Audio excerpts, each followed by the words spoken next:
새날 만에 아주 특별한 인터뷰. 박찬대의 귀한 박찬대 전 민주당 당대표 직무대행 나오셨습니다. 어서 오십시오. 네, 안녕하세요. 와. 우리 푸나님 이게 1년도 넘었죠. 그때 지금 나오셨던 장면 잠깐만 사진으로 잠깐만 볼게요. 이건 뭐냐면 이게 지금 어제가 당원이 최고다 131회였어요. 당원이 최고다 63회 때 그분과 같이 찍힌 장면이에요. 131회인데 그때 나온 게 63회. 63회. 그러니까 한참 나오시다가 원내대표가 되면서 네. 새날 방송을 하차를 하셨던 거죠. 사실 원내대표가 돼서 저에 대한 기대들이 많이 있을 텐데 우리 새날의 그 구독자들, 지지자들의 그 높은 수준을 감당하기 어려워서 실력이 뽀록 날까봐 못 나왔어요. 이게 아니고 마음속에서 흔쾌하게 보내드렸던 이유가 나오면 안 돼요. 그게 안 나온다고 손해할 것도 없고 그럼 이재명 대표가 막 매일 유튜브 돌아다녀야 되겠어요. 그거 똑같은 거죠. 그러니까 이제 예를 들면 지금 원내대표 김병기 의원도 사실은 이런 채널들이 부르면 안 됩니다. 딱 필요할 때 뭐 기성 언론에 한두 개 나가는 건 상관없는데 그때 어쨌건 그리고 나서 박찬대 의원이 거의 원내대표가 막 시작하고 이 과정들을 거치면 1년 한 반 만에 새날에 귀환하신 거예요. 완벽한 귀환. 아유, 푸나님 사실은 저는 새날에 좀 빚을 졌는데 첫 출연하게 된 것도 22년 7월 8월 전당대회 때 그렇지. 그때 우리 지지자들한테 얼굴 좀 알려야 된다. 도대체 박찬대가 누구냐. 그런 부분에서 자격도 없고 부족한데 우리 푸나님이 전격적으로 출연해 주셔가지고 떨어지지 않고 간신히 붙는데 엄청난 도움이 됐어요. 감사합니다. 그래서 저거 잊지 않고 있습니다. 이런 거죠. 보낼 때의 박찬대와 다시 돌아올 때 박찬대의 무게감이 한 20배 더 무겁게 느껴지니까 저번에 김민석 최고가 수석대스를 돌아왔을 때 했던 멘트가 똑같은 거예요. 김민석의 완벽한 기환. 박찬대는 마찬가지 아니에요? 그러니까 본인 스스로가 엄청 개고생해가지고 정치적 무게감이 수십 배 높은 자리로 딱 왔고 그 자리가 이재명 대표가 대선 전에 나왔던 딱 그 자리. 여기가요? 맞아요. 그래서 제가 비켜드렸어요. 왕의 귀한. 자, 새날 가족분들한테 오랜만에 지금 인사 한번 하십시오.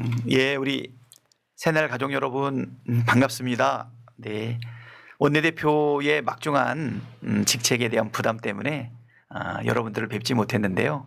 오늘 푸나님께서 또 이렇게 불러주셔가지고 기쁜 마음으로 나왔습니다. 여의도에서 여기까지 오는 그 짧은 기간에 얼마나 길이 막히는지 마음이 초조하고 한 10여 분 늦는 거가 좀 마음이 그랬습니다. 원내대표 하는 1년하고 1개월하고 10일을 했거든요. 그 사이에 2번의 당대표 직무대행도 해서 사실은 우리 지지자분들하고 얘기하지 못했던 많은 에피소드와 사실은 나만 알고 있는 부분들이 있는데 그거는 언제쯤 되면 또 여러분들하고 공유할 수 있을지 뭐 그런 거 약속드리면서 이번에 전당대회 때 어려운 고민 끝에 출마하게 되었는데요. 네, 그 즈음에 다시 이렇게 인사하게 되니까 참으로 반갑습니다. 네, 오늘 오랜만에 방송이라 긴장되는데 예, 성실껏 최선을 다하겠습니다. 그런 거 아니에요? 착한 교회 오빠에서 맞아, 교회 오빠. 어벤져스에서 돌아온 그 느낌. 네. 그렇습니다. 감동이고 여러분 채팅창 상단에 박찬대 TV 구독 좀 해주시고요. 이 이야기도 하나씩 풀어볼게요. 새날이 어저께도 비슷한 표현을 했었는데 당대표 경선에 있어서는 자로 잰 듯한 중립. 자로 잰 듯한 중립을 지키겠다. 새날이요? 그 이유는 뭐냐면요. 왜 웃지 근데? 우리 제가 그 이야기를 이해하실지 모르겠는데 당내 경선이 우리 같은 방송들은 굉장히 어려워요. 힘들죠. 고통스러워. 왜냐하면 엄마가 좋아 아빠가 좋아를 선택하라고 할 때 느끼는 고통이 있는데 일찍이 한쪽 편에 서는 사람들은 그게 쉬울지 몰라요. 그런데 누가 누구를 어떻게 해 내 마음속으로 그럴 때 이 중립을 지킨다는 게 생각보다 굉장히 어려운 일이에요. 말 한마디 더 나가면 다 중립 아니지 이렇게 욕을 한단 말이에요. 그렇죠. 그 고통을 좀 이해해 주셨으면 좋겠어요. 네. 탐탁지 않으시는 거 아니에요? 아니요, 이해하죠.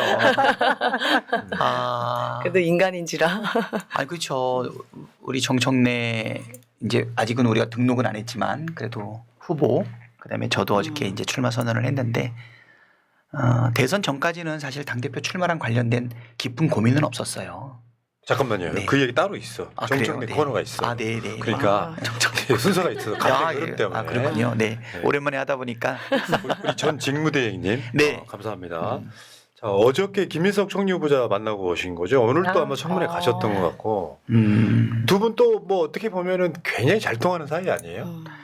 그렇죠. 우리는 기도실에서 가끔 만나는 사이입니다. 교회 오빠. 저희 생각보이 그러네. 아니 뭐 가끔 소주 한잔 해요 이게 아니라 기도하는 사이. 한쪽은 헌금 많이 내신 분, 예. 한쪽에서는 성가대 하신 분. 네. 사실은 헌금 많이 내는 사람들이 더 귀하죠. 교회에서는. 아니 예수님 말씀 중에도 보물 있는 곳에 마음이 있다 그랬거든요. 네. 그 다음에 이제 단체 사진도 있고요. 지금 네. 정진욱 의원, 지금 황명선은 의원, 네. 김민석 후보자, 윤종군. 박찬대 의원, 윤정군까지 이렇게 있고 이제 여기서부터는 이제 여기까지 최근에 근황이고 오늘은 국민 현충원도 갔다 오신 걸로. 네, 어저께 이제 급하게 출마 선언을 했기 때문에 그 다음에 오후에는 우리는 한 팀이다. 그래서 이제 김민석 총리 후보에 대한 검찰뿐 아니라 뭐 저쪽에서 뭐 계속적인 공격이 있다 보니까 격려를 가야겠다 이런 마음 먹었고 잘하셨어요. 오늘은 네, 뭐 저의 어떤 마음 자세 같은 거를 담기 위해서 현충원도 갔다 오고 여기 잠깐만요. 우리 저 박찬대 의원 목소리가 내란 이후에 안 돌아오는 거 아니에요 지금? 좀 그것도 쉬었어요. 있는데, 예. 어. 근데 소리통이 워낙 좋아서 여기가 네. 다 울리지 않아요? 네. 막 울림통이 하나 있는데 느낌이 저는 지금 진짜 교회에서 이렇게 파이프 오르겐이 계속 뭔가 연주를 하고 있는 그렇지. 느낌. 뭐 제가 잘못 그러면 들었나요? 약간 기분에 약간 엔돌핀 솟으면서 약간 경건해지면서 예. 기분 좋은 잠 오는 거 있잖아. 기분 좋은 잠 오는 거. 저 목소리 바뀌었죠. 약간 진짜. 낭낭해서 그러지긴 했어요. 네, 대선 때 너무 무리해가지고 아직 안 돌아오는 연설을 네, 아직 정말 못 많이 들어왔습니다. 하셨잖아요. 예. 그때 22일 동안 전국을 돌아다니면서 연설을 했는데 보통 모기 아프면 그다음엔 춤으로 때우는데 제가 제 발등을 찍었어요. 춤추지 마라. 막 춤추지 마라 했는데 사실 조금 억울했습니다. 저는 막 춤은 아니잖아요. 그런데도 불구하고 네, 네. 추면 안 되겠다 이런 생각이 들어서 사실 제가 춤을 딱 3일밖에 안 췄던 것 같아요. 첫날은 앉아서 청계광장에서 한번 추고 그저 따라하는 거. 그다음에 앉아서. 인천에 가가지고 너무 정말 강렬해가지고 네, 계속 인천에 찌신 것 가가지고 앞에 그 율동 선거원이 하는 것을 보면서 따라했고 하루 정도 더 했던 것 같아요. 근데 그게 짤이 엄청나게 돌면서 박찬대가 이미지가. 유세 기간 내내 춤추고 다닌다. 춤추기 위해서 유세한다. 뭐 근데 춤을 선거 너무 때만 잘 기다린다. 추셨어. 이런 게 막 있었는데 갑자기 사람이 달란트대로 하는 거잖아요. 그렇지. 연설 잘한 사람은 연설로, 비주얼 좋은 사람은 비주얼로, 그다음에 노래 잘하는 사람은 노래로, 그다음에 춤추는 사람은 춤으로 해야 되는데 네. 몇몇 춤을 안 추시는 분들 중에서 비판 의식이 더 높아졌더라고요.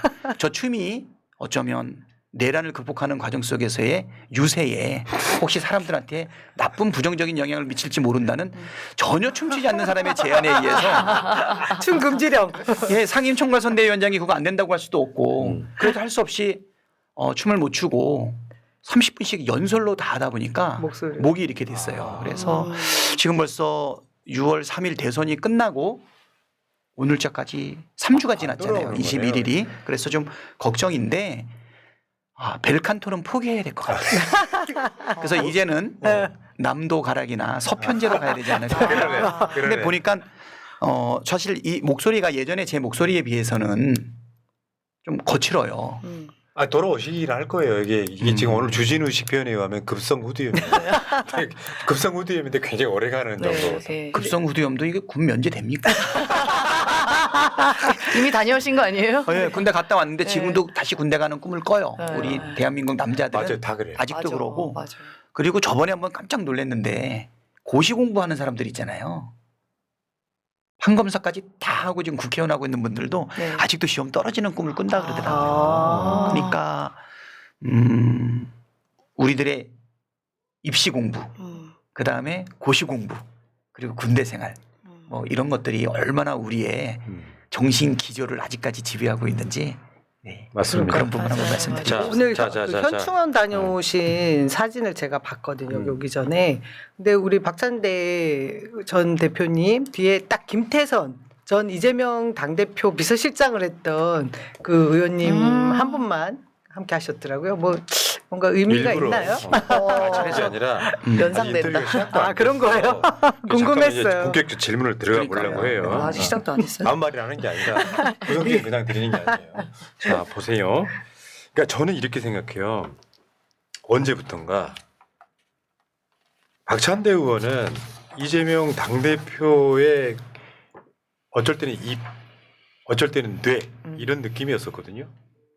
그러니까 사실은 이재명 당대표와 민주당을 위해서 헌신한 사람이에요. 그 기간 동안. 네.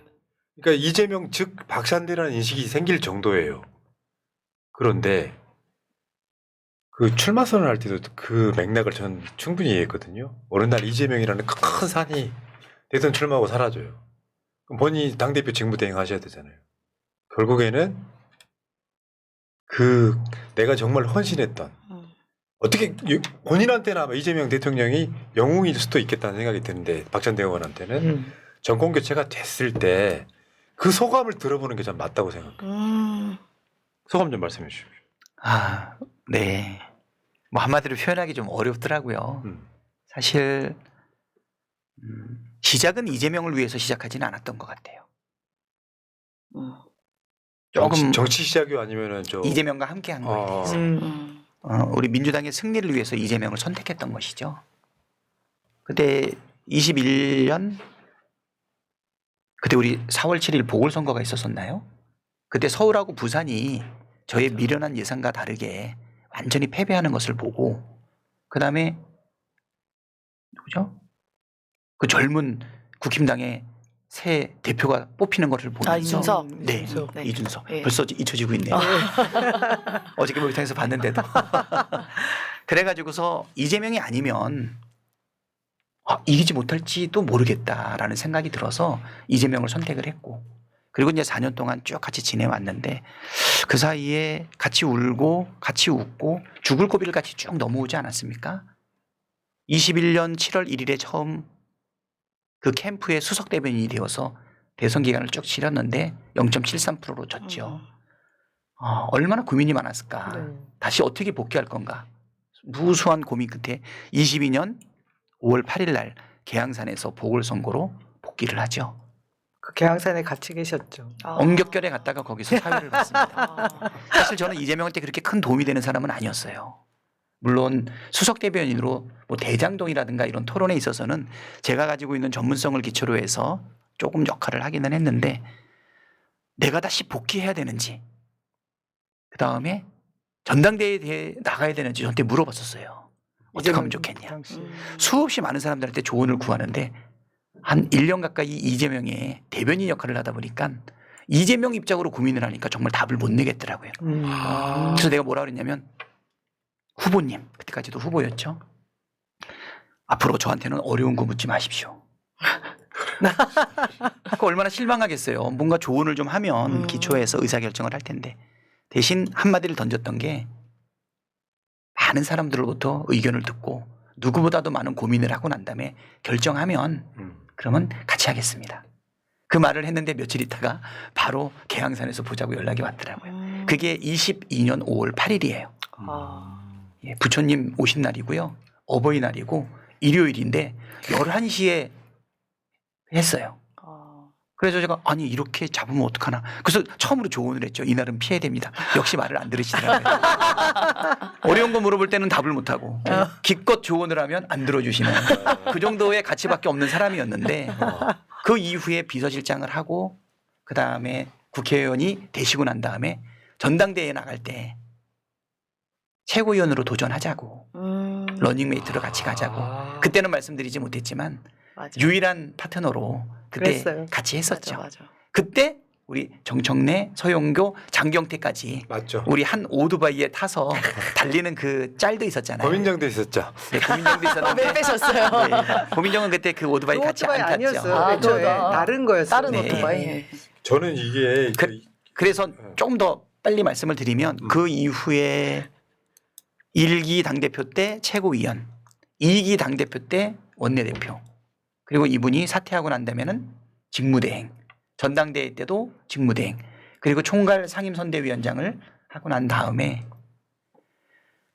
이분이 대통령이 딱 되는 순간 그 생각들이 다 나더라고요. 23일 동안의 그 단식, 맞아. 가덕도에서 맞았던 그 칼, 흘렸던 그 피, 태어났을 때 이 와이셔츠 깃을 다 열어가지고 그 목에 상처를 살폈던 그 순간, 그리고 또 동지들한테 등을 찔려서 체포 동의안이 가결되고 그다음에 영장 실질 심사를 받는 것을 그 옆에 교회에서 기도하면서 기다렸던 거, 비 맞으면서 나왔던 그 모습, 그다음에 계엄 터졌던 날 서로 통화하고 우리 대표는 숨겨놓고 저는 이제 본회의장에 들어가 가지고 150명을 기다리는 그 순간들, 그다음에 계엄 해제, 탄핵 소추, 파면, 그리고 다시 대선, 이 기간들을 쭉 지내고 났는데 이분이 대통령이 돼서 아우, 대통령실로 눈물 날라. 가는데 아, 난 여태까지 내가 후배인 줄 알았는데 보니까 딸을 시집 보내는 것 같더라고요.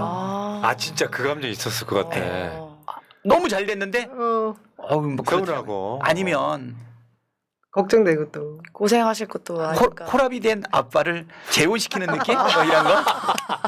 사실 그런 느낌이 좀 그랬구나. 있었던 것 같아요. 그래서 아주 마음 복잡하더라고요. 지금 시집을 보내서 딸을 근데 지금 물 깃고 빨래하고 청소하고 하루 종일 일만 하고 있는 거야. 그거 보고 신혼여행도 못 있으니까 또 짠해. 가고 신혼여행도 못 가고 근데 일만 그 하고 옆에 있는. 보조는 더 죽잖아요. 그래서 네. 아마 나는 가끔 그 얘기를 합니다. 이재명 대표의 국민들의 선택을 받았던 가장 중요한 점은 그분이 똑똑하고 유능하고 그런 것보다는 우리 민족의 그 시련과 고난이 이재명을 보면 그대로 투영되는 것 같아요. 네네. 그 고통을 이겨내고서 결국은 승리하는 그 모습이 거기서 아마 큰 맞아요. 카타르시스를 느끼지 않았나. 그래서 이재명에 대한 기대도 크다. 여기 지금 여러분 이 방송 썸네일이요. 이재명 대통령과 영혼의 동지는 나 박찬대다. 영혼의 동지라는 표현이 중요해. 영원한 영원의 동반자 동지. 노래 네. 듣잖아. 영혼의 동지라는 게 생사 고락을 다 같이 그렇죠. 하잖아요. 깐부. 그래서 거의 100% 일치해 갑니다. 저거는 제가 안 썼는데 저거 어떻게 된 아니, 거죠? 제가 만든 거예요. 중립적이지 않아서 좋으네요.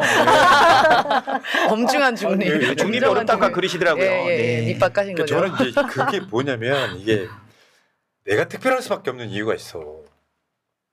모든 최고위원회의 영상을 다 본 사람이에요. 맞아요. 이재명 대표가 재판받으러 가면 박찬대 원내대표가 주재를 하고 뭐 당 서열이 어떻게 되냐 이렇게 말기를 하는데 예를 들면 잠깐 하루를 비는 건 상관이 없는데 이제 당대표를 그만둔다거나 여러 가지 조건들이 있으면 본인이 그걸 주재를 하잖아요. 근데 점점 리더가 돼가는 게 느껴지는 거예요. 처음에는 내가 집주인이 집을 맡길 때 불안불안할 수 있잖아요. 나중에 근데 내가 자리를 비워도 대신해 줄 사람 마치 내가 이 방송 진행을 하는데 내가 어디 재판받으러 가거나 그래서 출연을 못 할 수 있잖아. 누군가가 내 대신 해줄 사람이 있으면 마음이 놓이는 거랑 똑같은 거예요. 그러니까 이게 어떻게 표현했냐면 제가 강렬했던 이재명 당대표 박찬대 원내대표 조합이라고 했어요. 맞아요. 진짜 합이 너무 좋았던 그러니까 거예요. 지금 최근에 민주당 입당한 사람들은 수십 년 동안 당대표는 이재명이고 원내대표는 박찬대인 것처럼 인식되는 거예요. 그렇죠. 여기서 근데 어떤 논란을 만들거나 대표 없으니까 바로 표신하지 그런 식으로 잘못 끌었다라고 하면 욕 좀 먹었을 건데 훌륭하게 그 자리를 잘 메꿨다는 거예요. 그러니까 그 조합이 되게 환상적이었다 이렇게. 그 옛날에 기억해 보면은 당 대표랑 원내 대표랑 사이 되게 안 좋은 분들 되게 있었어 되게 많았어요. 기억하시겠지만 그런데 지난 정말 두 분은 약간 정말 콤비 세트 같은 느낌이 들었습니다. 사실 그런 생각이 좀 들었어요. 우리 자전거 처음 배울 때 뒤에서 누가 잡아주잖아요. 그럼 불안하죠. 진짜 그렇죠. 놀까 안 놀까, 놀까 안 놀까. 그러면서 어느 정도 자전거가 익숙해지고 나서 딱 돌아봤더니 없어. 혼자 가고 있는 거예요. 표현 너무 좋다. 멋있다잉. 네. 아니, 그런 느낌이 좀 들었던 것 같아요. 처음에는 좀 불안했지만 나중에는 대표가 지현 대통령이 일 맡길 수 있을 정도의 믿음. 사실은 직대를 2번 했잖아요. 네. 저번에 그 2기 전당대회 당대표 할 때 그때도 한 2-5달 그 기간에 직대를 했었거든요. 그때는 좀 불안했어요. 왜 이렇게 빨리 관두나. 근데 사람들이 그때 기억이 별로 없는 건 너무 스무스하게 잘 넘어갔다는 뜻이에요. 그때 무난하게 넘어갔고, 예. 그러니까 원내대표 1년 1개월 10일을 했는데 5월 3일 날 되고 나서 그리고 나서 8월 18일 그때 전당대회 때 그때 한 두어 달 정도 직대를 했었거든요. 그때는 정당이 불안했고 그다음에 요번에는 우리가 대통령을 파면시키고 6월 3일 대선이 시작이 되니까 4월 3일 날 아니 4월 4일 날부터 네. 4월 7일이 되는 날 그날 딱 100차가 되는 그날 맞아. 좀 여유 있지 않았습니까? 오늘 몇 차인 줄 아십니까? 그때 너무 재밌었어요. 네. 그래서 제가 그때 100차. 오늘은 100차인데 다음은 사실 솔직히 마음에 그 개그에 처음은 뭐였냐면 내가 직대가 되면 다음에는 1차인가? 아니면 101차인가? 이렇게 생각을 했었거든요. 근데 갑자기 확 불현듯 아재 개그가 떠올라서 다음은 다들 그러면 101차, 102차 이렇게 할 텐데 박찬대입니다. 이렇게 제가 이렇게 했거든요. 맞아요. 기억해. 아니 우리 의원님이 대통령 저 사실상의 취임식하고 이제 국회의장 환담하는 자리에서 기억 안 나세요? 굉장히 유쾌한 자림으로 육회 비빔밥이 아니 그런 애드립은 진짜 갑자기 생각나는 거 준비하시는 거예요? 아니 준비해서는 못해요. 왜냐면 머리에서 툭 나와. 우리는 머릿속에 있는 거를 끄집어낼 수 있는 나이가 아니에요. 지나가는 거를 붙잡는 나이지. 그냥 세포 속에 있는 거예요. 지금 푸나님 어떤 사람의 이름 오랫동안 안 불렀다가 갑자기 꺼내려고 그러면 이름 안 생각나죠. 그렇죠. 거시기 머시기 막 그렇죠. 그래서 머릿속에 저장된 것을 꺼낼 수 있는 나이는 지났고 그냥 쑥 지나가는 거를 훅 잡는. 그치. 지나가면 잡고 안 지나가면 말고. 애드립. 애들이 그렇죠. 예. 자. 네네. 지금 듣고 싶은 이야기가 뒤에 많이 남아서 네, 좀 진행시켜보면 이런 거예요. 지금 그러니까 원내 대표로서 원내 회의를 주재하고 그리고 우리 대통령이 없을 때는 또 직무대행으로서 최고위원을 주재하는 지금 이 경우는요. 지금 이재명 지도부 지금 이분들이 남아 있다가 저기서마저도 박찬대 직무대행이 빠진 거잖아요. 그러니까 이번 전당대회 때는 저 김민석 의원 자리를 채워야 되는 최고위원 보궐도 있는 거예요. 네, 그렇습니다. 그러니까 이런 식으로 해서 지금 이 지도부에 떠나면 사진 찍었던 거고 그 다음 사진은 이게 지금 그러니까 직무대행하면서 땅땅땅 때리는 거 처음엔 되게 어색하죠. 대표만 하던 그거 있잖아요. 네, 땅땅땅. 예, 맞습니다. 그래도 제가 좀 더 품격 있게 했던 것 같아요. 우리 이재명 대표님은 실용적인 분이라 빠르게 폼이라든가 이런 거 안 따지세요. 맞아요. 땅땅땅. 따다닥 치거든요. 근데 저는 그래도 이렇게 딱 쳤죠. 어색하긴 했습니다. 그리고 또 원내대표단에서도 이제 뭐 사진 찍고 나오셨고 저는 이 과정들을 보면요. 이제 정치를 쫙 보다 보면 같이 이렇게 뭔가 원내대책회의나 정책조정회의나 최고위원회의 하던 그 사람들을 나중에 그 사람들의 어떤 일정이랄까 정치적 행보가 어떻게 되느냐에 따라서 이 사람은 그 리더 자리를 잘했구나라고 판단하게 되는 기준이 돼요. 그리고 전 굉장히 잘했다고 말씀드리고요. 이 다음 이야기 좀만 해볼게요. 그냥 네. 듣고 싶어하는 이야기 중에 네. 정청래 의원과의 피할 수 없는 일전. 오늘도 만나셨죠? 오늘 의총장에서 만났죠. 의총에 만나갖고 네. SNS까지 올라왔던데, 그러니까 이게 있어요. 저는 인간적으로 방송이 아니라도 솔직히 말씀드리고 싶은 이야기는 늘 우리 방송 10몇 년 해보면 제일 고통스러웠던 게 당내 경선이에요. 진짜 고통스러웠던 최고의 사건은 정봉주 의원 사건이었죠. 저번 전당대회 때. 전혀 우리는 정봉주에 동조하지 않았지만 그런 사람들이 나와서 당내 선거를 마치 새날이 이재명 대표의 반기 들었다는 식으로 거짓 선동을 하면 그때부터는 이제 경선이 우리한테는 행복이 아니에요. 고통스럽더라고. 근데 지금 다행스럽게도 정청래 의원이나 박찬대 의원이 우리 네거티브 안 해. 우리는 충분히 신뢰하는 사이야. 이렇게 나오고 있어서 그나마 조금 위안이 되긴 합니다만. 자, 네. 이런 건 있어요. 제일 궁금한 게 다른 방송 인터뷰에서 뭐라고 하셨냐면 정청래 스타 플레이어 뭐 이렇게 표현하셨다고. 골게터. 찬스가 오면 반드시 득점하는. 근데 본인은 정청래 후보 의원하고는 어떤 차별점을 지금 염두에 두고 있는 거예요? 저는 제가 잘하는 것은 뭐냐면 제 주변에 잘하는 사람들을 더욱 잘하게 만들어줘요. 그래서 표현을 하면 정청래는 스타 플레이어고 골게터지만 저는 함께 뛰면서 코치하는 대신 스포트라이트는 받지 않는. 그래서 플레잉 코치라고 표현을 했는데 만약에 예를 들면 제가 원내대표가 5월 3일 날 되고 나서 첫 번째 하는 게 뭐였냐면 원구성이었어요. 어떻게 할 건가? 상임위가 18개인데 저는 마음속으로 이번에야말로 18개를 다 가져와야겠다고 굳은 결심을 했어요. 근데 나는 그때 그것을 밀어붙여서 달성할 수 있었다면 1년 만에 조기 대선으로 이렇게 우리가 여당이 됐을 때 이번에 국회 운영이 지금보다 훨씬 낫지 않았을까. 그런데 과거의 문법을 제가 거의 다 깨면서 새 문법으로 했었습니다. 저 정치한 지가 이제 한 10년 조금 넘는 사람이잖아요. 그렇기 때문에 과거 문법이 아직 체화되어 있지 않아요.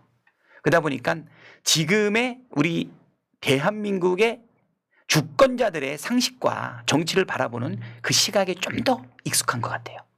그래서 저는 기존의 선배들이 뭐라고 얘기했냐면 의석수가 바로 상임위를 나누는 비율이다. 그래서 그게 11대 7이다. 11대 7도 많이 벌어진 거다. 우리가 얻은 득표율은 그거보다 적지 않느냐. 그래서 11개는 우리 거고 7개는 저쪽 거인 것을 인정해야 된다. 민주당 내 선배들이 그렇죠. 아, 그런데 저는 18개를 다 가져오겠다고 그랬어요. 그래서 상임위원장 배분도 거기에 맞춰가지고 진행을 했어요. 특히 장관 출신 우리 선배님들 같은 경우에는 장관을 했으니 상임위원장은 좀 양보하면 어떻겠냐. 잘 안 받아들이죠. 내가 그거 밀어붙이는 거 감당할 수 있겠냐 또 누가 얘기하더라고. 그래서 아이디어를 냈던 게 뭐냐면 선호하는 상임위는 아니지만 장관 출신이 운영하기에 좋은 상임위가 뭐가 있을까 생각하니까 외통위하고 국방위가 있더라고요. 조직이잖아요. 그래서 그 2개를 가져오게 된다면 장관 출신 4명이 1년씩 하면 좋겠다.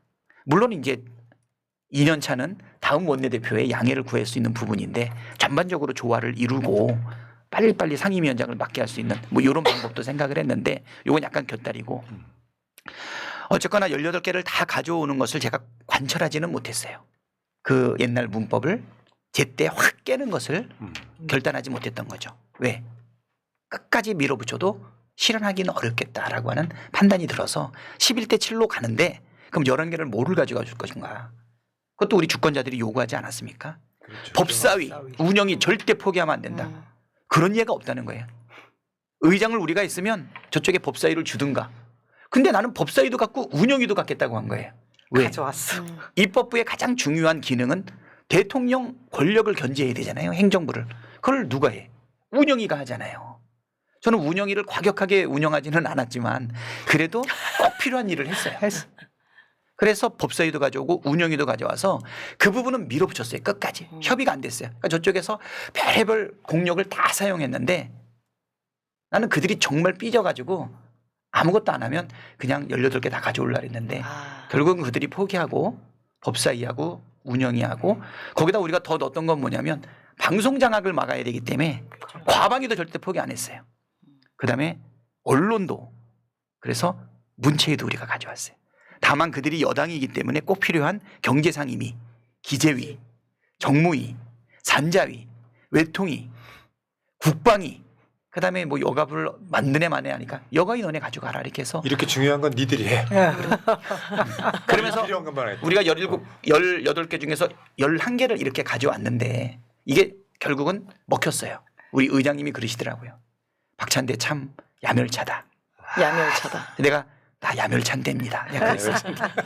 어디다 대도 다 붙일 수 있어요. 찬대 이름은요. 네, 나 진짜 야멸찬대. 네. 근데 두 번째 고민은 뭐였냐면 상임위원장을 누굴 세울 것인가. 첫 번째 법사위원장. 마음속에 뒀던 사람이 있어요. 근데 결정적인 순간에 우리 골개털을 갖다 박았습니다. 정청래. 그렇죠. 그러니까 법사위원장 잘한 건 다 박찬대 덕이다. 그 이야기 하시고 싶으시죠? 아니죠. 중요한 거죠. 저는 믿음을 줬는데 그 이상으로 했던 거죠. 근데 어떤 일이 있는지 잘 아시지 않습니까? 과방위원장 잘했죠. 네. 1년 동안. 그리고 과방위원장을 1년 하고 다른 상임위를 교체해서 다시 1년을 하기로 했었어요. 아마 행안인가 그랬을 것 같아요. 행안인가요? 잘 기억은 정확하게 안 나는데. 법사위원장이 행안위 하셨다가 법사위 이제 1년 그게 자- 그렇게 바꾸고. 그래서 저기가 올라왔죠. 네. 그 이후에 누구죠? 권성동이 올라왔죠. 맞아요. 법사 저기 네, 행안위원 행안위로. 또 바꾸기로 했던 거거든요. 그런데 우리 의총에서 반대했어요. 최고위원이 무슨 경직이 경직하냐. 되잖아요. 다 하냐. 말이 많았어 처음에. 그래가지고서 정청래가 양보했어요. 훌륭한 결단을 내린 거죠. 모르겠어요. 압박에 무릎을 꿇은 건 아닌 것 같고. 그런 논란이 있는데 다시 더 강력한 최고의 상임위 법사위원장을 세운다는 거를 아무도 상상하지 못했고 박찬대가 그걸 관철할 수 있을까? 사람들도 의심했을 텐데 제가 고민을 했습니다. 정청래를 거기에 넣었을 때 의총에서 의원들이 심하게 반대하면 그리고 만약에 정청래가 잘 못한다면 독이 될 수가 있어요. 근데 나는 약을 기대하고 넣었는데 사실 보약이 됐죠. 잘했죠. 22대 국회를 선도해버린 측면이 있고. 잘했죠. 신의 한 수였죠. 그다음에 정청래의 가치를 보여주는 정말 정청래가 저렇게 실력이 있어? 법사를 이렇게 잘 이끌어가? 하는 정청래한테도 굉장히 좋았고 저는 뭐가 좋았냐면 5월 3일 날 원내대표가 돼서 12월 3일이 되는 그 7개월 동안 어마어마한 개혁 입법을 거부권마저도 또 하고 맞아요. 거부권마저도 또 하고 다들 두려워하는 그 검사 탄핵을 또 얼마나 많이 했습니까? 그리고 탄핵도 그다음에 특검도 얼마나 많이 했습니까? 이걸 의총을 다 거쳐서 하는데 다 찬성만 했겠냐고요. 박찬대 과격하다. 마음이 움직인다. 그랬는데 어떨 때는 급박하게 어쩔 때는 기다리면서 어쩔 때는 설득하면서 그러다 보니까 너무너무 불규칙한 때 그런 거 있잖아요. 항상 차기 좋은 코스로 공을 패스하는 게 아니잖아요. 네, 네, 네. 급하게 빠르게 허를 찌르는 그러니까 그런 패스를 예상치 못한. 다 정청래가 받아서 다 골로 연결했어요. 물론 득점은 인정 안 됐어요. 그러니까 왜? 걔네들이 오프사이드를 쓴 거예요. 이 심판들이 자꾸 이걸 드는 거예요. 맞아, 우리가 볼 때는 맞아야지 오프사이드 뭐. 아닌데 네. 아니 선심들이 자꾸 드는 거예요. 거부권을 행사한 거죠. 진짜. 그래서 정청래는 내가 요구할 때마다 위협적인 슛을 날렸던 골게터예요.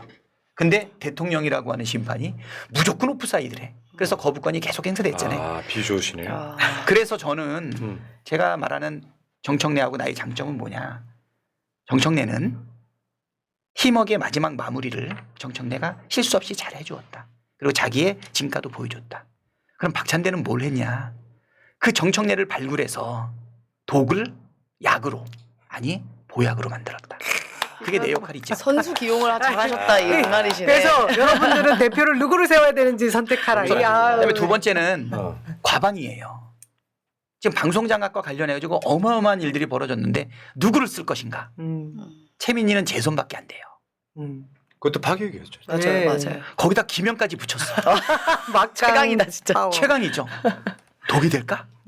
아니면 독이 깨질까? 네. 결단을 내려고 했죠. 그런데 결국 그 최민희의 그 집요함과 전투력, 그 다음에 김현의 그 간사한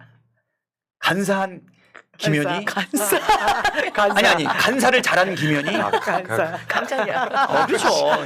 김현 나하고 친해요. 내 친구야. 근데 너무너무 잘했어요. 네. 그래서 결국은 공영방송의 마지막인 MBC를 지켜내지 않았습니까? 거기서 몇 번의 탄핵을 했습니까? 맞아요. 우리 줄기차게 탄핵을 했잖아요. 도망가고 자빠지고 결국은 이제 이준석이 버텼죠. 빵진수. 예. 세 번째 예결위 박정하고 허영을 세웠어요. 박정은 예산을 깎을 때는 아주 박정하게. 허영은 허영심 있게. 아니 경기를 진작하고 소상공인들을 살리기 위해서는 아주 풍부하게 허영스럽게 그랬는데 많은 분들이 걱정을 했어요. 두 분 다 너무 점잖아요. 아이고. 너무 점잖아. 그래서 과연 특활비 특경비 깎을 수 있겠냐. 깎았어. 그런데 진짜 중요한 건 뭐냐면 국회 선진화법이 만들어지고 나서 11월 30일까지 예결위에서 예산을 의결한 적이 한 번도 없어요.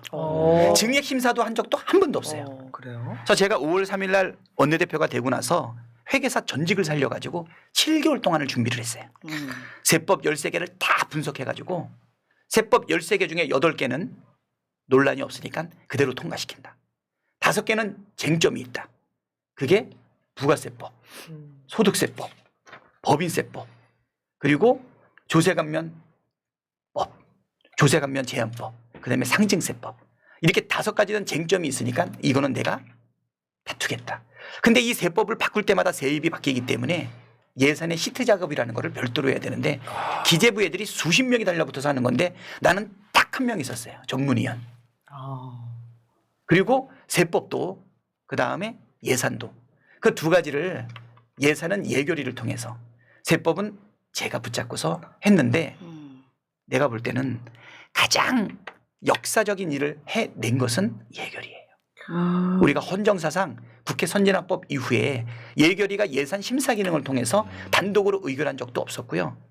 저는 그래서 그 사이에 8개를 통과시켜 주기로 했는데 결국은 10개를 통과시켜 줘요. 여러분 잘 아시죠? 많은 우리 지지자들이 반대했지만 결단을 내려서 폐기했던 거 금투세. 네. 대표님하고 나하고 정말 굳은 결단을 해가지고 그거는 폐지하면서 소득세하고 법인세를 통과시켜주고 상증법은 이거는 진짜 부자 감사의 끝장판이에요. 이거는 저희가 폐기시켜버렸어요. 그다음에 조특법하고 부가세법은 우리가 수정 의결했어요. 이런 예가 없어요. 이 세 가지의 상임위원장들을 진짜 고심 끝에 이거는 수석한테 맡기지 않고 제가 직접 다 인선을 했거든요.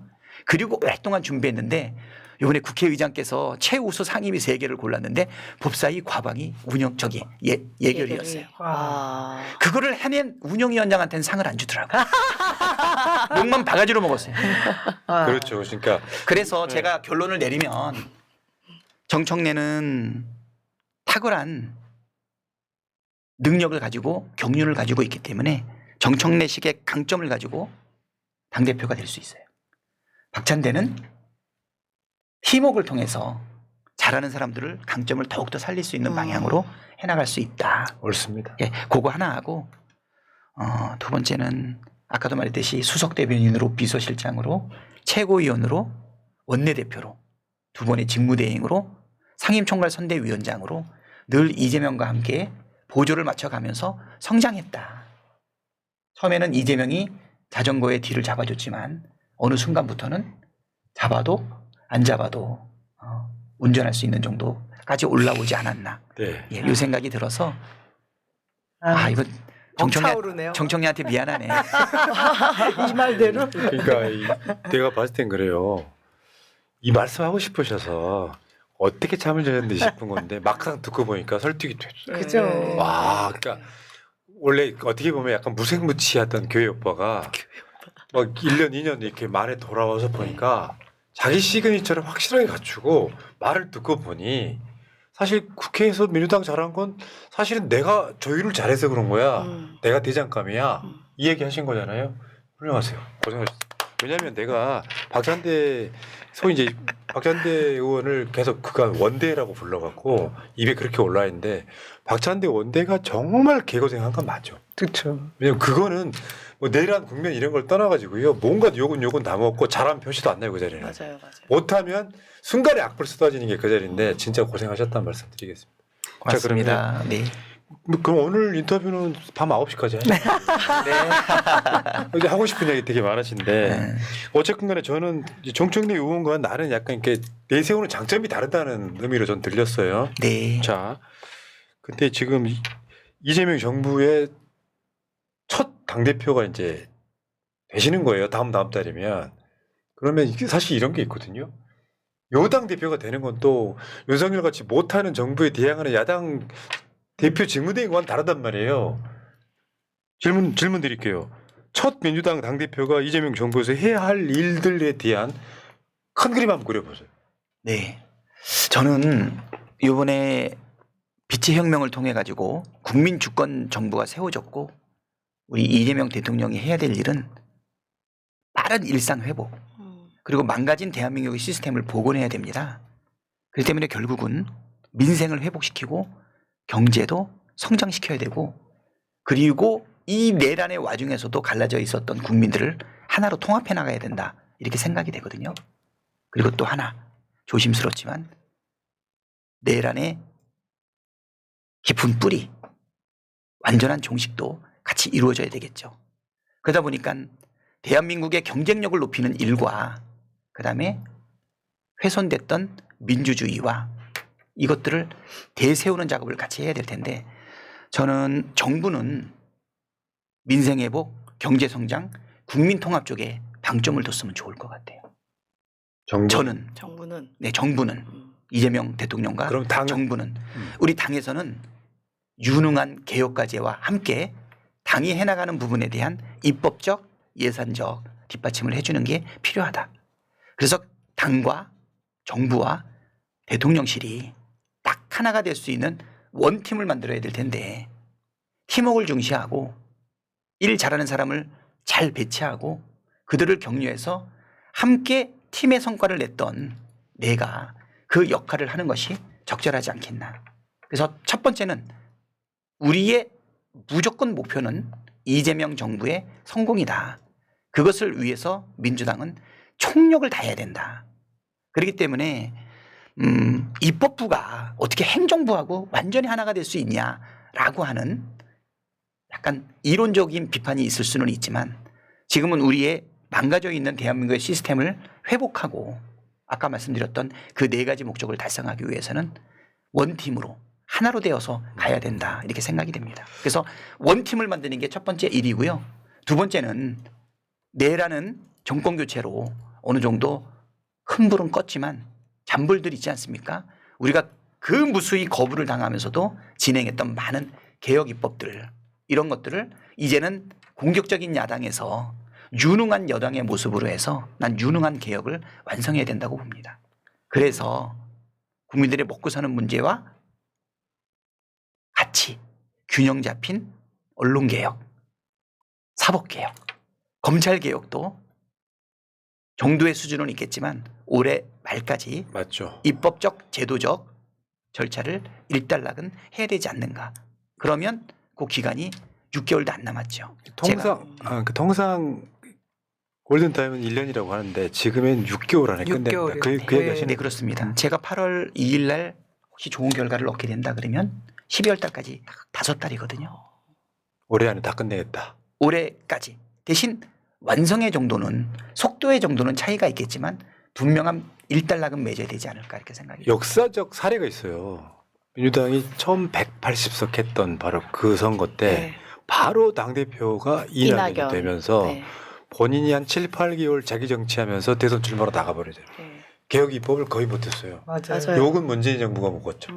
맞습니다. 사실 국회가 해야 될 일이 있거든요. 네. 그렇죠. 자, 박찬대 의원이 와 그때 그 패널 하실 때 그 박찬대가 아니네요. 후덜덜해요 지금. 자 그런데 이제 궁금한 게 이제 필수 질문 중에 하나인데 여야 협치해야 됩니까? 예, 협치해야죠. 해야죠. 뒷말이 당연히 난 더 무서운데 지금. 그러니까 해야죠 하고 뒤에. 당연히 해야죠. 그다음 뭐예요? 우리는 그 지향을 포기할 수가 없어요. 우리가 아무리 전쟁을 치르지만 평화를 포기해야 됩니까? 그렇죠. 그렇죠. 하지만 평화도 통합도 정의의 결과물이어야 된다. 박수! 아. 하나 더 추가하세요. 사랑과 하는 것이다. 네, 맞습니다. 사랑도 그래. 그 저는 그래서 협치는 우리가 절대 포기할 수 없는 우리의 지향점이죠. 일단 저들이 나는 살기 위해서 태도를 바꿔야 된다고 봅니다. 네. 윤석열이 아직 파면되기 전까지 그리고 혹시 자기네가 정권을 재창출할지 모른다라고 하는 미련함이 남아있을 때까지는 그 함정에서 벗어날 수 없었지만 이제는 경험하지 않았습니까? 내가 볼 때는 국힘당이 정당으로서 존속하고 그다음에 보수 진보를 떠나서 국민으로부터 선택받기 위해 가지고는 내란 잔당 아니면 민주주의를 파괴하는 세력 민생 경제 다 포기하고 평화 안보 다 포기하고 자기들의 작당끼리만 이익을 도모하고 그것을 감추기 위해서 무한 거부권을 행사하고 그리고 개헌까지 일으켰던 여기에서 벗어나야 됩니다. 뭐 예전에는 탄핵의 강을 건너야 된다 이렇게 얘기했지만 지금은 윤석열이 퍼즐러 놨던 망가진 대한민국에 대한 책임 이 부분에 대해서 인정하고 태도를 바꿔야 되지 않을까 그렇네요. 생각이 됩니다.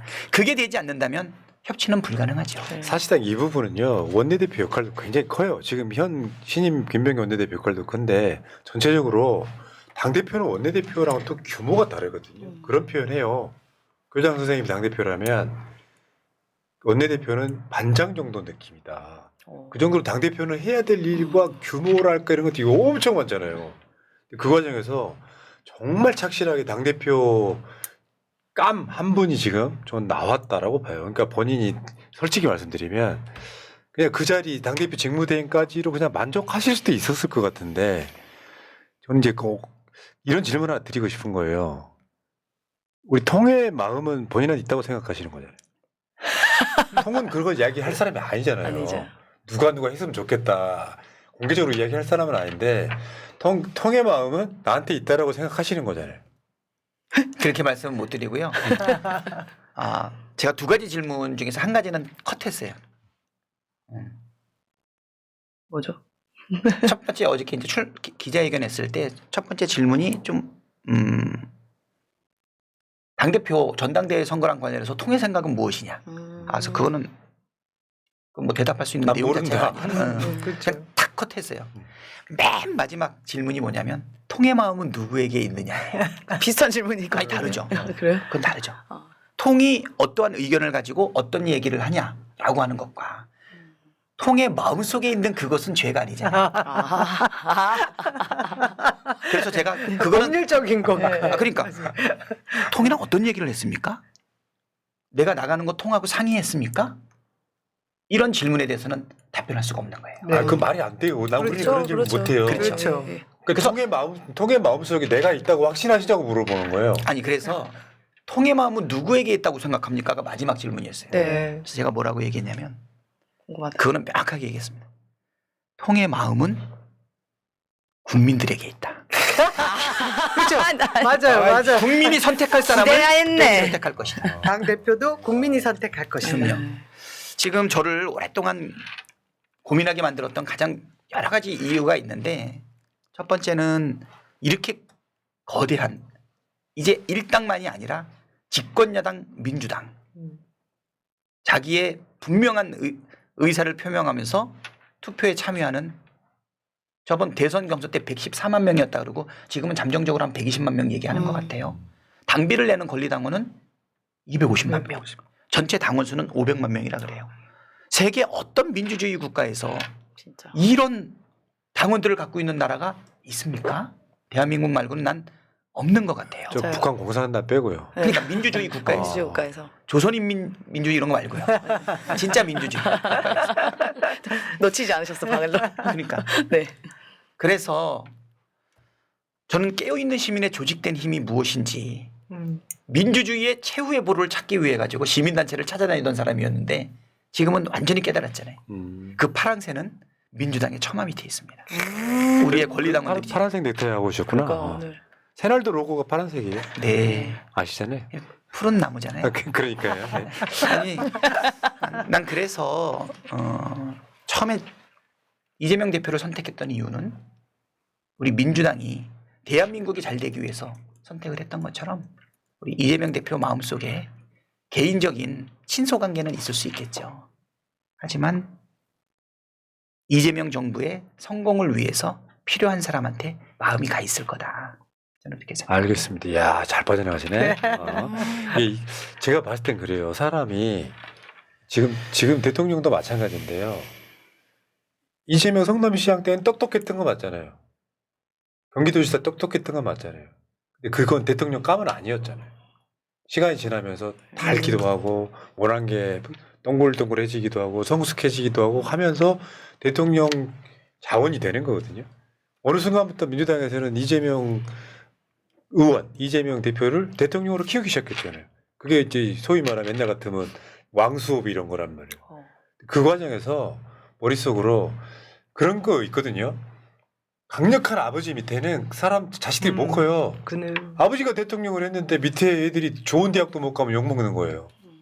근데 그때 아버지가 자리를 비웠는데 당 전체를 대신해서 막 운영했던 사람은 쉽게 표현하면 당대표 수업을 받고 있던 거죠.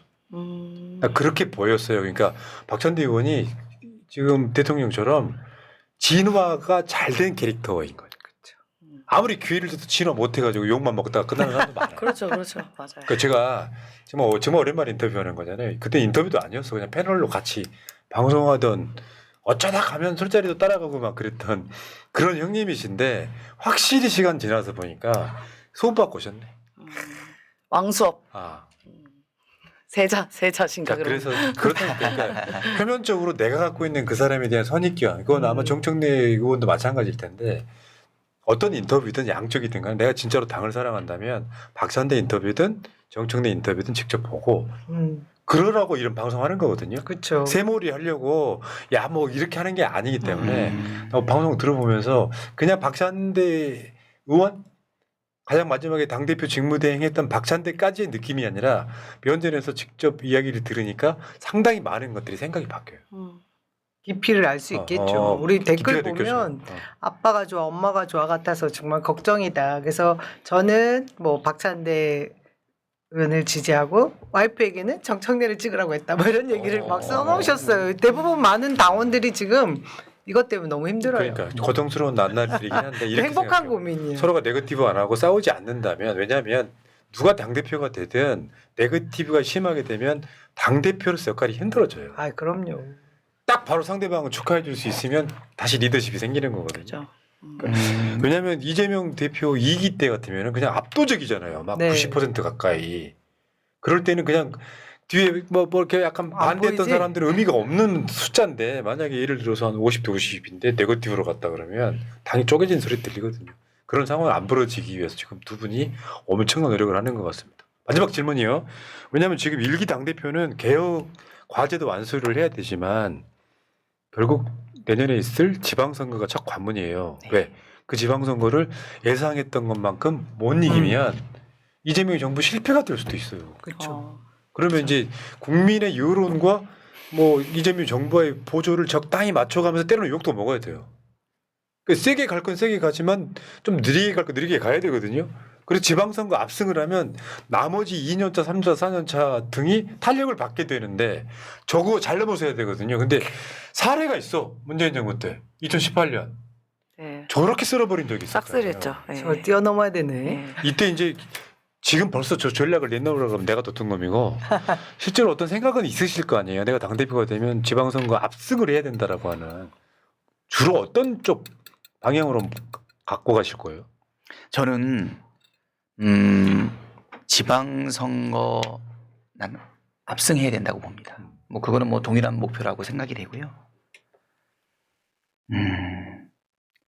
지금 1년이 제일 중요하다고 생각해요.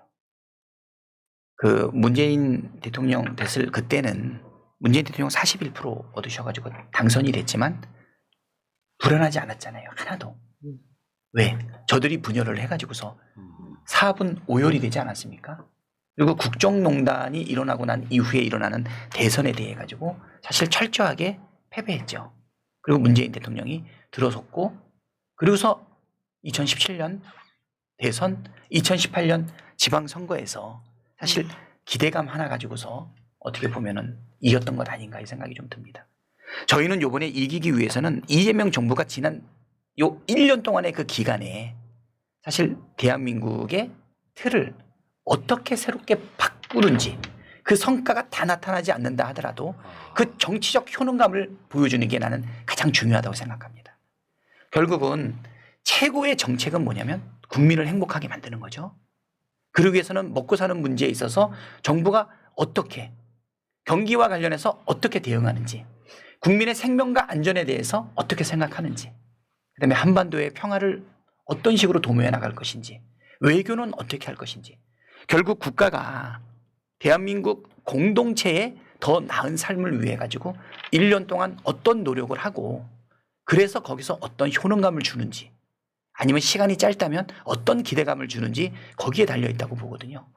그래서 저희는 당에 어떤 지방선거 압승을 위한 구체적인 전략이 중요한 것이 아니라 이재명 정부, 국민 주권 정부가 내란을 이겨내고 촛불혁명으로 만들어낸 이 정부가 어떤 정치적 효능감과 함께 성과를 주는 것이 지방선거 압승의 가장 중요한 부분이거든요. 그렇기 때문에 우리가 지방선거에 이길 수 있는 방법은 아까도 말씀드렸듯이 당정대가 원팀이 돼서 국민의 삶을 실질적으로 개선하고 우리의 미래가 밝아질 수 있다라고 하는 희망을 불어넣는 이 작업이 1년 동안 필요하다. 인생과 개혁. 그렇죠. 난 이 두 가지를 어떤 전술적 차원에서의 그런 것이 아니고 분명하게 이 길을 분명하게 간다라고 하면 나는 가능하다고 보이거든요. 예. 그리고 이제 또 하나는 지금은 정치는 정치인이 하는 게 아니라 국민이 한다고 하지 않았습니까? 맞죠. 다음 지방선거 때는 좀 더 나는 국민들이 더 성장할 거라고 봅니다. 내가 우리의 험지라고 하는 이 부분도. 내가 결국은 그래서 저희는 당에서는 뭘 더 하려고 그러냐면요. 국민 주권 정부를 표창하셨잖아요. 저는 모든 역량을 동원해 가지고 이재명 정부의 성공을 뒷받침하되 우리 당은 뭐가 될 거냐. 당원, 주권, 정당을 완성해 가는 게 꼭 필요하다. 결국 우리 당원들이 당의 주인이 돼 가지고 일치단결해서 하나의 목표를 달성해 나갈 때 이 부분이 되고 있거든요. 그래서 당원 중심으로 당원, 주권, 정당을 완성해 나가는 그 과정들이 세밀한 어떤 전술보다 더욱더 크게 될 건데요. 그래서 저는 이 부분이 결국은 이번 지방선거를 목전에 둔 이번 12월 달까지 언론개혁, 사법개혁, 검찰개혁을 어느 정도 틀을 일단락을 짓고 나서 지방선거 대비 당원 주권을 완성하기 위한 시스템을 좀 개발을 하고 그 방법을 좀 제시하려고 합니다. 야, 이게 여러분들 있잖아요. 이 지금 당대표가 보궐 당대표잖아요. 이재명의 빈자리예요. 1년짜리란 말이에요. 이 중요성으로 따지면 제일 중요한 당대표일 맞아요. 수도 있어요. 네. 근데 사실 제가 알고 있기에 우리 박찬대 의원은 원래 목표는 인천시장이었다고 알고 있거든요. 근데 그 상황에서 그 목표를 이렇게 틀긴 쉽지 않아요. 왜냐하면 훨씬 인천시장이 만약에 출마한다면 지금 당선 각인 상태예요. 그러면 4년이 보장되는 자리예요. 잘해버리면 8년이 보장되는 자리예요. 이건 1년짜리잖아요. 근데 이게 본인이 어떻게 보면 나는 이런 표현을 했거든요. 재능 기부일 수도 있는 거예요. 당대표 1년짜리 나가는 게 본인한테는 재능 기부일 수 있는 거예요. 정치인들을 바라보는 국민들의 못된 시각이 하나 있죠. 제가 뭐 하려고 저런다 했잖아요. 상당수 민주당 정치인들은 재능 기부가 많습니다. 공익적 봉사자로서. 좀 그렇게 보였어요. 박찬대 의원이. 중립 맞으세요? 분할. 아니 그 정책내 의원한테 똑같은 표현 해요. 그러니까 나는 자로 젠듯한 중립이 1mm도 차이가 안 나요. 차가 약간 가는 것 같은데 지금. 아니 근데 이런 게 있어. 내 성향이 오랫동안 겪어보신 분들 알겠지만 그 사람의 장점만 취하려고. 그렇죠, 맞아요. 그게 최고. 단점 이야기하면 뭐합니까? 그래서 민주당도 발전하고 우리 그러니까 당원들도 인천시장 발전하고. 포기하신 거 아니면 좀 미뤄두신 거예요? 인천시장을 전략적으로 선택한 적은 있었어요. 음. 아무래도 자기가 나고 자란 고장에서 정치하는 사람이 역할이 있을 거다라고 하는 기대는 있지 않겠습니까? 그래서 정치적 목표가 뭐냐고 얘기했을 때 하나 정도 얘기한다 그러면 혹시 기회가 되고 자격이 된다면 인천시장을 하고 싶었던 조심스러운 마음이 있었어요. 의원님 여기 잠깐만. 네. 그래서 그 빈자리를 남영이 한번 시켜보려고 그러는데. 충분히 가능하죠. 아유. 네. 근데 시킬까봐 무서워서 도망다녀요. 그런데 손을 아무리 뻗어도 닿을 수 없는 별일 것 같았던 그 자리가 있었는데 그걸 구체적으로 사실 제안을 많이 받았던 이유는 뭐냐면 조기 대선이 없었다면 내년에 지방선거가 있고 내후년에 대선이 있고. 있지 않습니까? 이 대선을 우리가 정권을 가져오는 가장 중요한 방법은 지방선거에서 승리하고 승리한 그분들이 1년 동안 좀 다르죠. 우리가 내년에 지방선거 승리하기 위해서는 대통령이 잘해야 된다. 그렇게 얘기했고 대통령이 잘할 수 있게끔 원팀으로 당이 받쳐줘야 된다. 이렇게 말하지 않았습니까? 만약에 대통령이 못하면 잘하게끔 하기 위해서 사실 우리가 적절하게 대통령하고 이거를 해야 되겠죠. 그때는 뭐였냐면 지방선거가 잘 돼야 대선에 이길 수 있다. 대선에 이길 수 있다. 그러면 최대한 경쟁력을 갖고서 저 같은 경우는 인천시장으로 나가서 1년 동안 인천 시민들이 정치에 효능을 느낀다면 민주당 출신 시장이 5%의 지지율만 올려도 대선에 결정적인 영향을 하지 않겠냐. 결국은 민주당 전체와 대한민국의 승리를 위해서 인천시장이 돼야 되겠다라는 마음도 있었죠. 그런 말씀 그때도 있었어요. 중앙 정치를 할 거냐 우리 인천을 할 거냐 하는데 그래서 그쪽으로 많이 몰려갔었어요. 많은 분들이 그거를 권유했어요. 주변에서 많이. 그래서 이제 그런 생각을 가진 적이 있었는데 5월 3일 원내대표가 되고 나서 12월 3일 딱 7개월에 계엄이 터지기 나서 그다음부터는 오로지 4가지 목표밖에 없었던 거죠. 계엄 해제, 탄핵 가결, 대통령 파면, 대선 승리밖에 없었죠. 솔직히 4월 4일 날 대통령 파면되고 나서 4월 7일 날 제가 당대표 직무대행이 되지 않았습니까? 네. 그때 어떤 분이 저를 부르시더니 대선 후에는 뭐 하고 싶냐고 묻더라고요. 내가 단호하게 얘기했죠. 생각해 본 적 없다. 아무것도. 그 그랬더니 어떤 분이 여러분이 생각하시는 그분 맞습니다. 아, 그분이구나. 이야기 듣고 보니까요. 우리 대통령이 인복이 많으신 분이네요. 진짜. 본인 실력이시죠 또. 그러니까 인복이 같이 많다고 느껴지는 건 어떤 놈은 대장동 무슨 본부장 시켜놨더니 그렇지. 나중에 배신해가지고 지가 돈 받고 지금까지 어려움에 빠뜨리잖아요. 그런 놈도 한두 놈 있는데 주위에 보니까 우리 대통령이 말년에 인복이 있어. 저는 그렇게 보여요. 그 복이 진짜 중요한 복이거든. 맞아요. 그렇죠. 혼자 개고생하면 그거는 그 양반 자체가 복이 없는 거예요. 알겠습니다. 뭐 난 누구라고 말씀 안 드렸고요. 근데 그분은 뭐 저를 별로 신뢰 안 하는지 아이 나한테는 좀 솔직히 얘기해봐 이러더라고요. 아니 정치인이 아무 생각 없이 그렇게 하는 사람이 어딨냐. 이렇게 사심 없는 생각하시는 박찬대를 아시는 거죠. 아 근데 나는 솔직히 말씀드리면 여러 장면들이 있잖아요. 네, 그림이 너무 많은 그려지죠. 장면이 있는데 어느 날 박찬대 이제 원내대표가 당대표 대신에 촛불 무대에 올라온 적이 있어. 네. 근데 어느 날인가는 거기서 노래를 불러요. 그 타이밍에 내가 느낀 거예요. 박찬대 원내대표는 정치를 이제 즐기기 시작했구나. 실제 이런 게 있거든요. 시간과 칸을 채우는 그 역할이 있는데 어느 순간에 그 엄중한 집회 현장에서 말 많은 것보다 딱 노래 한 번으로 딱 정리하는 거 보고 이제 정치인으로서 이제 뭔가 즐기기 시작했구나. 달인이 됐고. 모든 직업은요 즐기기 시작하면 그때 못 말리요. 맞아요. 경쟁자가 맞아요. 지금 이재명 없어지는 거지. 대표가 이재명 대통령이 청와대에서 뭐 수보나 국무회의 할 때 하는 역할이 있잖아요. 네. 그거 지금 내가 보기엔 즐기고 있거든요. 너무 재밌어. 피로를 하셔. 호소하지 않으신다. 피로를 호소하지 그건 절대 못 않으신다. 이기는 거죠. 그렇죠. 그렇죠. 뭐 잘하실 줄 알았어요 저는. 참 잘하실 줄 알았어요. 그리고 이재명 대통령을 사실은 견제하거나 반대했던 분들도 다 전화가 와서 너무 잘한다는 거예요. 그죠. 너무 잘한다는 거예요. 아, 기대감도 엄청 크더라고요.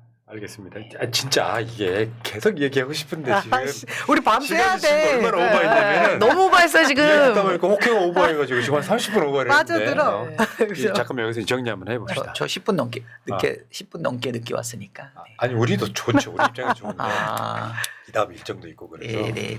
1시간 넘게 하고 있는 거예요 지금.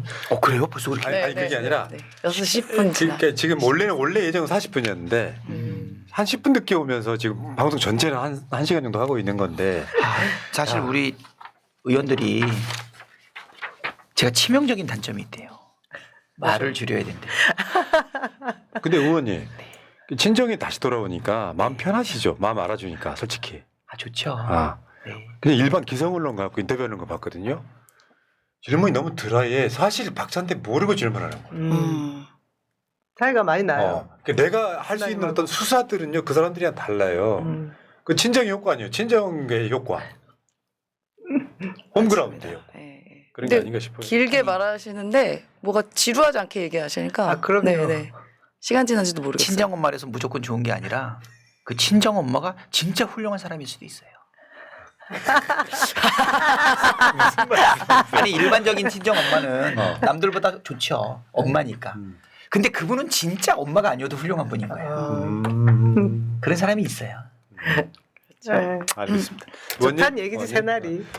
시간 많이 남았어요. 지금 6월도 아직 안 끝났고 7월 있고 8월 있지 않습니까? 예, 예. 어제 출마 선언하고 아직 고민이 깊어가지고 우리 의원님들한테 아직 전화도 한 번 다 못 돌렸어요.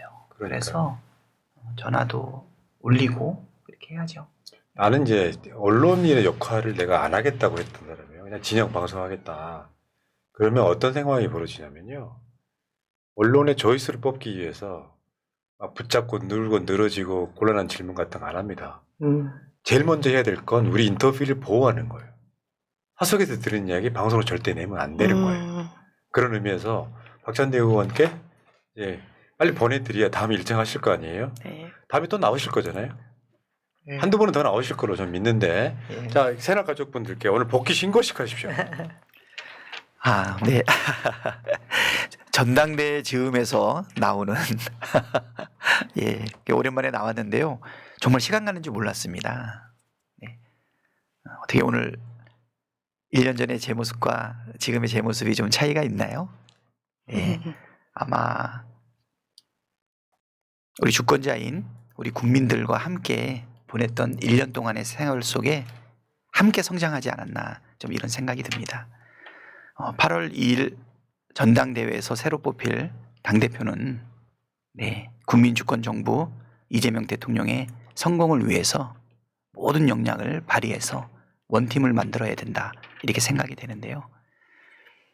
우리 함께 같이 갔으면 좋겠습니다. 제가 요새 눈물이 많은데 우리 시민들만 생각하면 가끔 울컥해요. 계엄 해제를 위해서 장갑차 앞에 온몸을 던졌던 분들, 총칼 앞에 몸을 던졌던 분들, 계엄이 해제되고 난 이후에 제2, 제3의 계엄이 일어날지 모른다고 국회의 정문과 담을 지켰던 그분들, 차가운 아스팔트에 월동 준비 없이 신문지 한 장 깔고 있었던 그분들을 잊을 수 없고요. 또 그분들이 안타까워서 대문에 대롱대롱 매달려서 그들과 함께 눈을 맞췄던 그 순간들, 그리고 여의도에서 광화문까지 열 이틀 동안 100km를 같이 행군을 했는데 그때 어깨에 걸고 같이 움직였던 그런 분들, 우리가 이런 마음을 가지면 아무리 위기가 있어도 기회를 만들고 극복할 수 있다고 생각이 됩니다.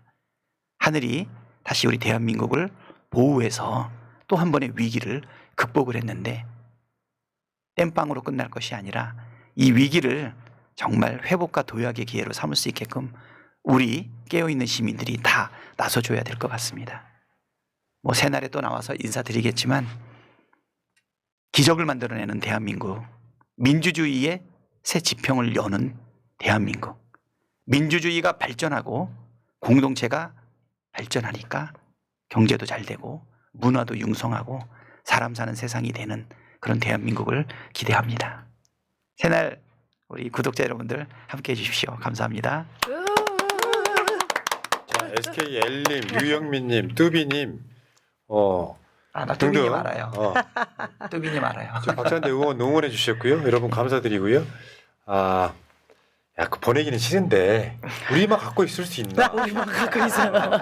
딴 데로 이제 또 좀 보내드리고 또 다음에 좀 현안 시청자분들이 또 잊혀질만 하면 또 한 번 더 모시고 이렇게 그런 방법으로 할게요. 날도 더운데 차로 찬데. 잰 듯한 종의 새날 방송이었습니다. 자, 오늘 찬 거 먹고 싶네 갑자기. 예. 고생하셨고요. 더 많은 일정 사실 좀 쉬었으면 좋겠는데 우리 의원님도 진짜 개고생했기 때문에 그럼요. 바로 이제 본인이 고생길로 들어서시네요. 자, 예, 목소리가 이렇게까지 안 돌아올 줄은 몰랐어요. 예. 건강하시기 바라겠습니다. 고맙습니다. 네, 감사합니다. 네.